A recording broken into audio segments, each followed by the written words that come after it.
Ayun guys, hi guys, for today's video ay magluto tayo ng ulam namin hapunan, tinolang manok. Ayan yung luya, syempre yung sibuyas, yung bawang, syempre yung min, at syempre yung manok, syempre yung mantika, yung asin, yung magic sarap, at yung sayote for the goat.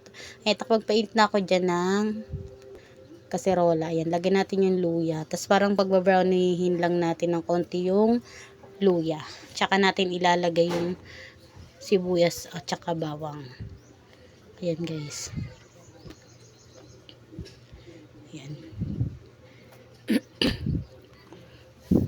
Ayan. Ayan lang guys.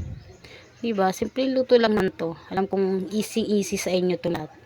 Kayang-kaya nyo to. Mga nanay, mami, kakatulad ko.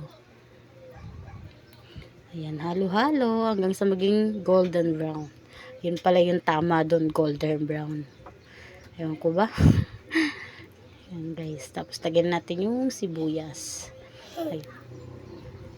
Ayan, lagay na natin. Saluin ko lang ulit tulad ng paggigisa. Ayan. Diba? Ganyan lang. Next natin yung bawang. Ayan. Ayan guys. For the go. Okay na yan.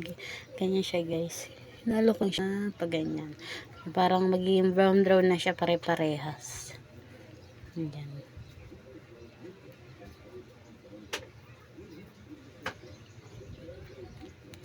Ayan guys. Ganyan lang siya. Ayan. Tinanggal ko muna yung manok guys. Kasi nugasan ko pa siya ulit. Kasi may nakita pa akong parang buong dugo. So may ano. Hindi ko pa siya talaga.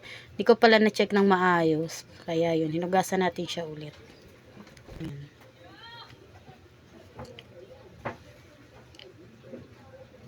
Ayan guys. Yung ginawa ko. Diba? Ang tagal ko naghugas. Ay, tago. Nanay guys eh, diba? Ayan, malik na ako. Tapos lagay na natin yung, ayan, nalo ko pa lang konti yung ano dyan. Tsaka natin ilalagay yung manok. Ayan, lagay na natin yung manok. Siyempre guys, pag-anin muna natin siya, parang yung maluluto talaga siya sa sarili niyang mantika.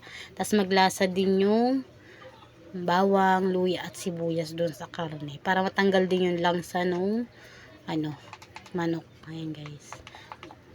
Syempre, kukunin natin ang mahiwagang takip. Yung takip dyan guys, tignan mo diba? Sa dating rice cooker namin yan eh. Kaso wala na ring hawakan. Kaya ayan, ganyan ang ginamit ko guys. Kasi ayan guys, hinalo ko na siya. Ayan. Ganyan lang guys, diba? Ang bilis. Ayan. Ganyan. So, lagyan na natin siya ng water. Ayan, dinagdagan ko pa siya dyan ng kaunting tubig kasi hindi pa siya ganun kadami. Ayan guys. Ayan. Yummy. Ayan. Tapos lagyan natin yung sayote. Ayan guys. Guys, di ko na napakita yung finished product niyan. Pero alam niyo naman yung itsura kapag finished product na siya, diba? Ayan siya guys. Sinalo ko lang siya dyan. Ayan. Ganyan lang. Thank you guys. Continue for watching. Please like and subscribe.